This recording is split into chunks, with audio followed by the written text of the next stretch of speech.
In this video, we can discuss about quantitative measurement of bacterial growth. Bacterial growth can be measured by two methods, qualitatively and quantitatively. In qualitative method, we will determine the presence of microorganism in the culture.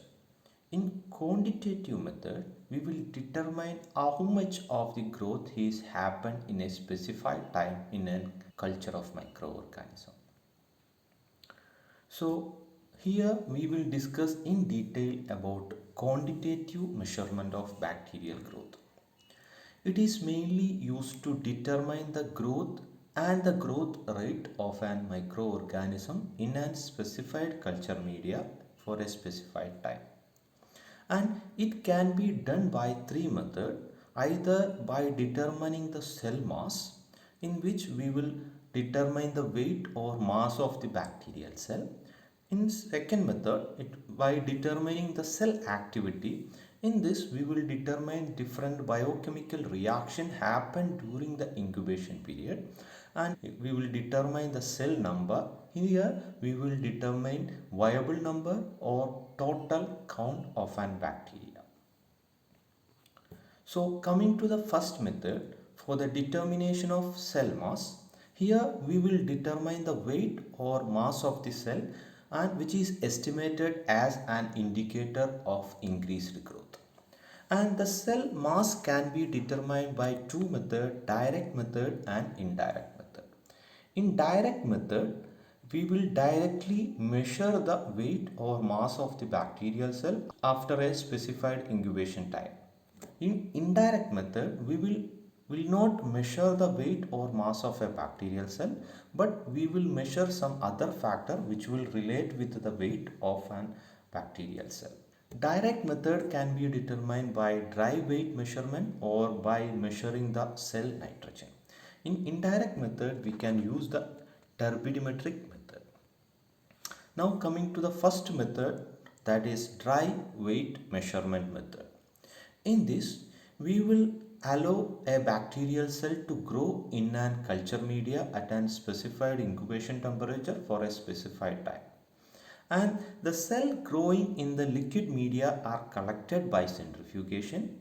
Then it will wash it for to free from the parts of culture media present in the solution, and we will dry it in an oven or in a desiccator.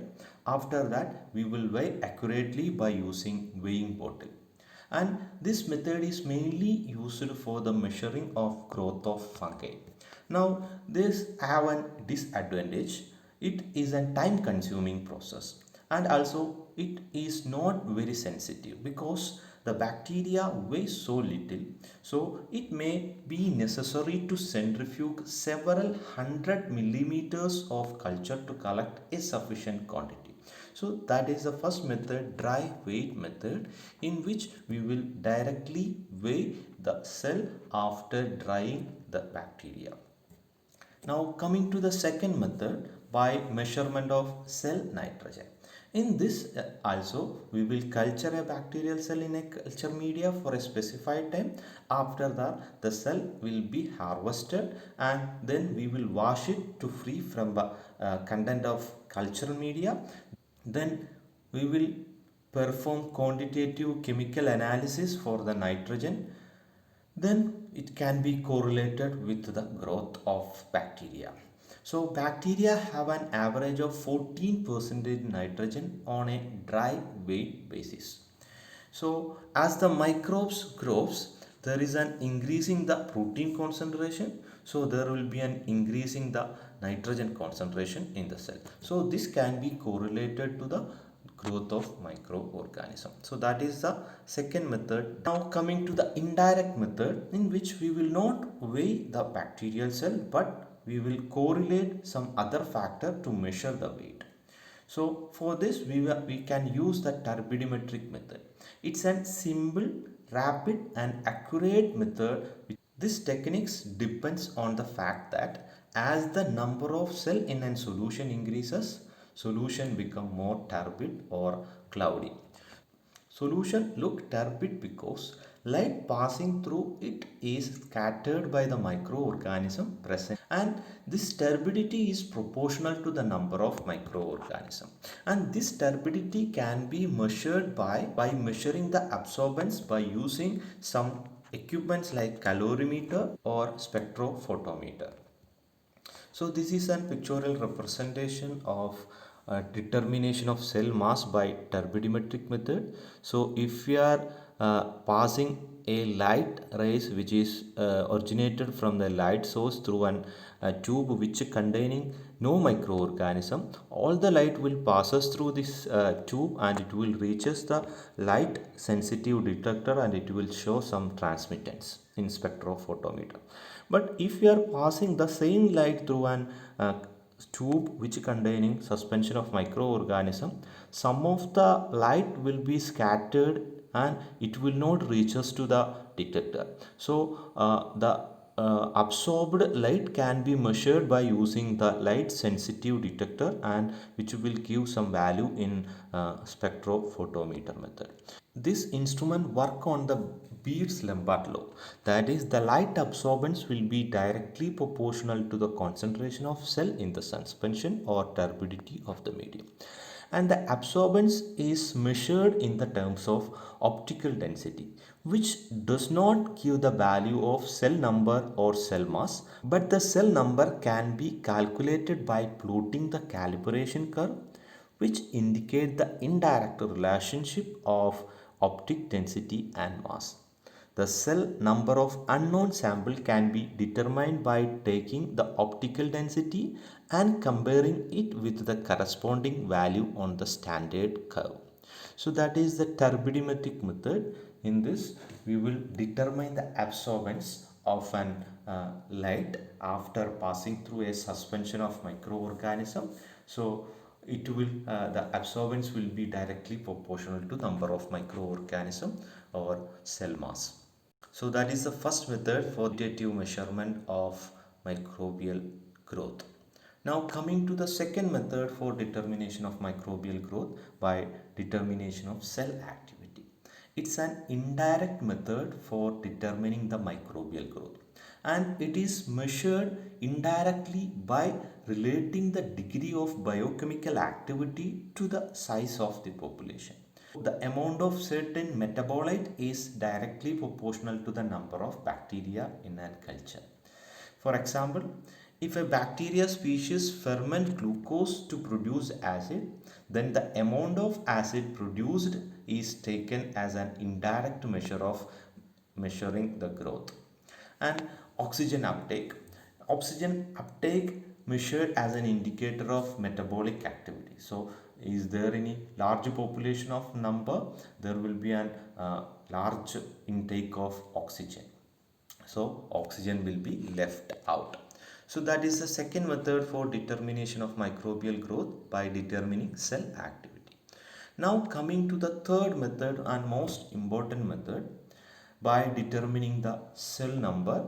In that we have two type of cell numbers, viable count as well as total count.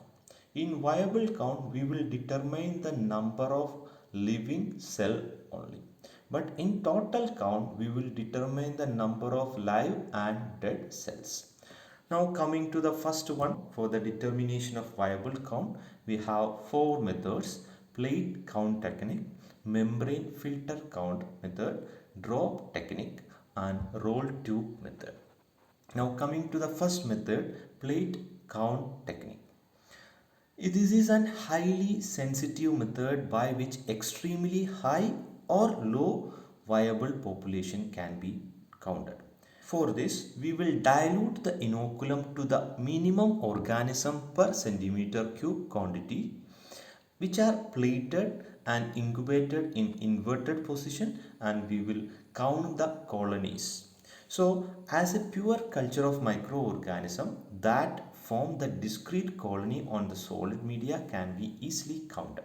This is mainly used for the estimation of bacterial population in milk, water, food and other material. So that is the first method, plate count technique. Now coming to the second method, membrane filter count method. In this, we will filter the suspension of microorganism through an filter which is sterile and which is made up of cellulose acetate or polycarbonate with a thickness of 15 micrometer and a pore size of 0.45 pore. So after the filtration we will take this filter paper and we will place in a petri dish containing appropriate culture media, and after this we will incubate at 35 degrees Celsius, and after the incubation we can count the typical colony which indicate the number of viable microorganism in that solution. So for this, we will use a grid pattern printed filter disk to facilitate colony counting. So by counting the colonies on filter paper can directly determine the number of cell in the sample that was filtered. So that is the second method, membrane filter count. Now coming to the third method, drop technique. In this, suspension is diluted using a dropping pipette and set at an height of 10 millimeter from the agar surface. Two drops of each dilution are dropped onto each plate at a rate of 1 drop per second. So after the 20 minutes the drop have been absorbed by the medium, then the plate are incubated in inverted position, then we will count. So that is the third method, drop technique. Now coming to the fourth method, roll tube method for the determination of viable count. In this we will dilute the suspension of microorganism and we will mix with a small quantity of nutrient agar in a test tube or boiling tube. So after mixing, we will shake it very well and we will rotate them horizontally under cold water until medium had set in a thin film around the inside of the tube. So boiling tube as then is incubated and special illuminator count the bacterial cells. So this is an pictorial representation of roll tube method. In this we will mix the agar media with the suspension of microorganism and we will rotate horizontally under a cold tap water so that it will form a thin layer around the boiling tube. So from that, after the incubation we can count the discrete colony which will indicate the presence of viable microorganism. So that is all about the viable count method. Now coming to the determination of total count. In this we will determine the total number of microorganisms including dead and live cells.